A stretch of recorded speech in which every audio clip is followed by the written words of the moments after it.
Right then. Now this is really actually a very easy question that a lot of people they saw some numbers that they didn't like and they panicked really. It's a straightforward situation. It's an equilibrium problem. Masses dangling over pulleys with a weight attached. We know the distance between them is 5 meters. The two pulleys is 0.5 meters. That's going to come into it in a bit. First up, it says, by resolving the forces vertically, show that M equals W over 2G. Well, we know the upward force and the downward force must be balanced, so we can say up equals down. We know that the downward force, the weight, will be equal to the upward force, so there's a vertical component from that one. If that's mg, then that will be mg cos phi. And if that's mg, then it will have a vertical component of mg cos phi. So you can say that W is equal to mg cos phi plus mg cos phi, which is of course 2mg cos phi. And then we just rearrange that to make m the subject. And it comes out, as you can see, W over 2g cos phi. I could probably write that a bit neater if I really tried, but there you go. 2g cos phi. And then it asks us to draw a line of best fit through the points plotted on the graph. Now, this axis here does not start at 0. It starts at 0.5. This axis here does not start at 0. If you work it out, that's 0.3, that's 0.25. This point here is actually 0.23. So there were so many people that felt this sudden compulsion just to drag and force this line through the corner of the graph. And it was mindless, really. There's no need for that at all. Line of best fit through the points there actually intercepts at somewhere between 0.23 and 0.24. So, once you've done that, that's the first mark for basically pretty much doing a line of best fit and not forcing it through the origin. After you've done that, it wants the gradient, so we're going to measure the rise and the run. So we draw a nice big triangle, work out what this value here is, and it's quite awkward. It's a messy scale, but that's why it's a 3-mark question for getting a gradient, which is fundamentally a simple thing, but it's at A level, so they're trying to make it tricky. So this is 0.236, calculated from the scale, that's that value there. This value here is 0.34, so we have a rise of 0.104. Similarly here, this value here would be 0.725, and this value is 0.5, so it's 0.225.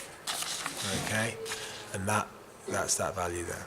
Once you've got those two, divide rise by run, and you get 0.462. Now, a lot of people are going to be going, I got something like that anyway by just going this value, yeah, it's 0.75 divided by, whatever you took, 0.35 divided by 0.75. You will get a similar value, but it's no points, okay? We've got to do it right. Thanks, mate. Then it gives us the equation for a straight line. M equals W over G times by 1 over this horrible big thing of maths that's going to kill me. I can't possibly do that. Yes, I can. Oh, look, that is basically the same as whatever this unit down here is in. And this unit here is M. So M is Y, this is X. And now we know that this is a Y equals MX plus C graph. So this here, you can see Y is equal to the mass M, the gradient is W over G, as they tell us here, and the X on the X-axis is 1 over this horrible term here. We don't even need to give it lip service as to what that horrible term is or means. All we need to know it's a Y equals MX plus C, or not even the C in this case graph, because we're only interested in the gradient. So we calculated the gradient. We knew the gradient, we did in the last question, and we know that the gradient here is equal to W over G. So we can say W is equal to the gradient times by G. If the gradient is W over G, then the W is equal to the gradient times by G. So there's our gradient, 4.62, whatever it was, from the last question, times by 9.81. Once we got that, W comes out at 4.5. Okay. And that's your thing for that. Now, question C, part C. It wants us to calculate the uncertainty, and a lot of people struggle with this massively. So it says Y was 4.0 meters. Now we're assuming that because this is given to 1, 2, 3 places, it's measured to the nearest millimetre. So we can say there's an implication y equals 0.4 plus or minus 0.001, a millimetre. Yeah? Do that. Then you want to calculate the uncertainty. So you divide that by that, times it by 100, and you get 0.25%. Now you can't report an error, okay, a percentage error, to 2 sig figs when you've only got 1 sig fig value in there, so you have to round it up to 0.3%. That's logical. Okay, so we have 0.3% for that y value.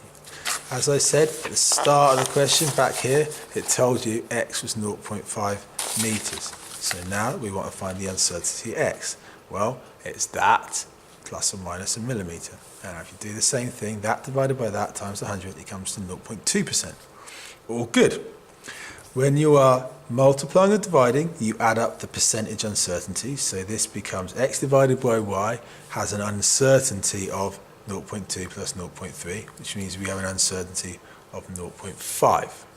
And then if you're squaring something, raising something to a power, then you multiply the uncertainty by the power you're raising it to. So here we go.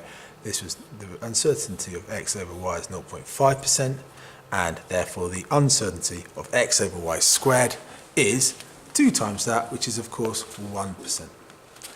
And then finally, all you need to know is what a systematic error is, and I think perhaps not the best description there, but it's basically an error that has a constant deviation from the true value.